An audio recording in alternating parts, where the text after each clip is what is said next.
Welcome back. Tonight, we confront a crisis too often hidden in silence. Earlier, I walked with a survivor of gender-based violence through the difficult journey of seeking help and reporting her abuser. Even as underreporting continues, experts now warn that for every case reported, many more remain buried in fear and stigma, and that incidents of child abuse spike sharply during school holidays when many children are at home and most vulnerable.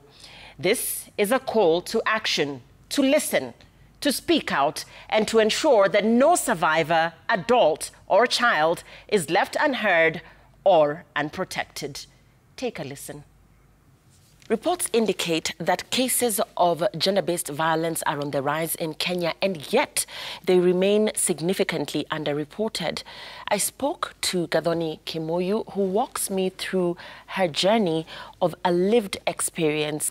My abuser was a person I loved so much, and he was a person I grew up with. We had a small ratio, and I moved in with him. But the first time he beat me up, we had a birthday celebration for my friend. It was after 5 p.m. and we went to hang out in a restaurant as we planned the birthday. And so at around 10 p.m., he started to call incessantly and sending text messages about where I had been. And he said, are you gonna get home? And when I got there, he beat me up and told me, you're married now, you cannot be out with your girls, you cannot be out at night. I had never thought of him as someone I needed to report to the police for the abuse. And I hoped he would change. But it was the beginning of more beatings. It felt like what I had seen mob justice look like, because he pushed me to the wall, he kicked me under the table, he stepped on me, he stepped on my head, he punched me anywhere and everywhere that he could. I'd post something on Facebook, and if a man commented on the post, it would get me a beating.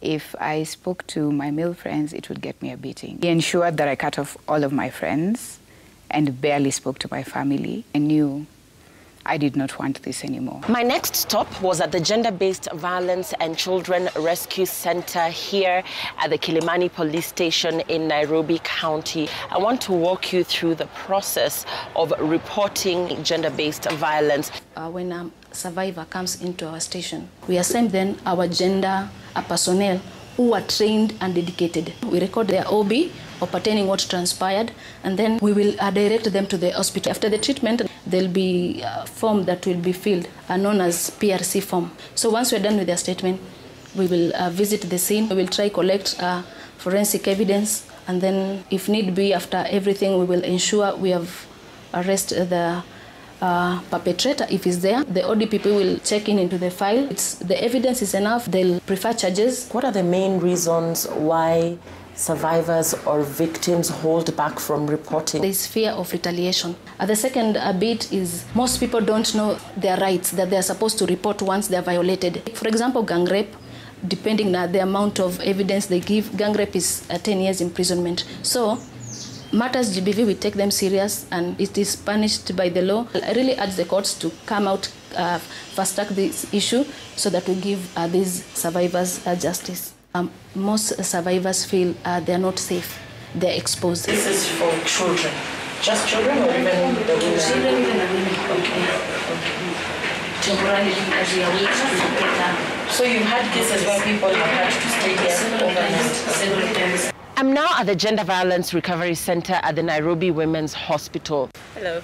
Hello, Yeah. Thank you for coming. When survivors come to us, so they can come to us in different ways. We also rescue them with our ambulances, or they can reach us through our toll-free number, or some of them would even be walk-ins.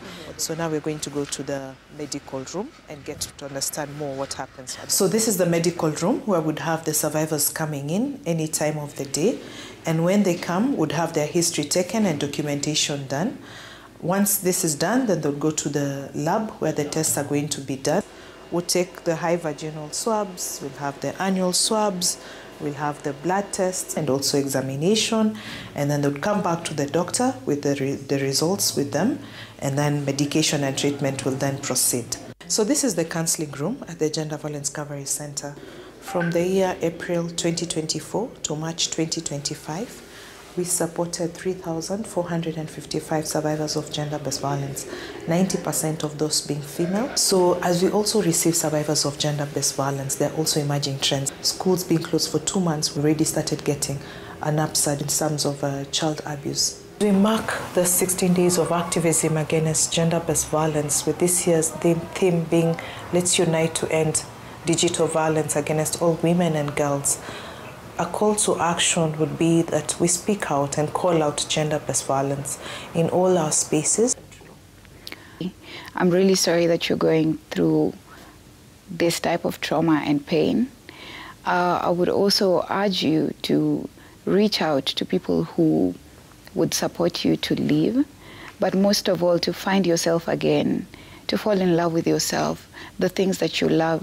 Remind yourself who you were before all of these things. Right.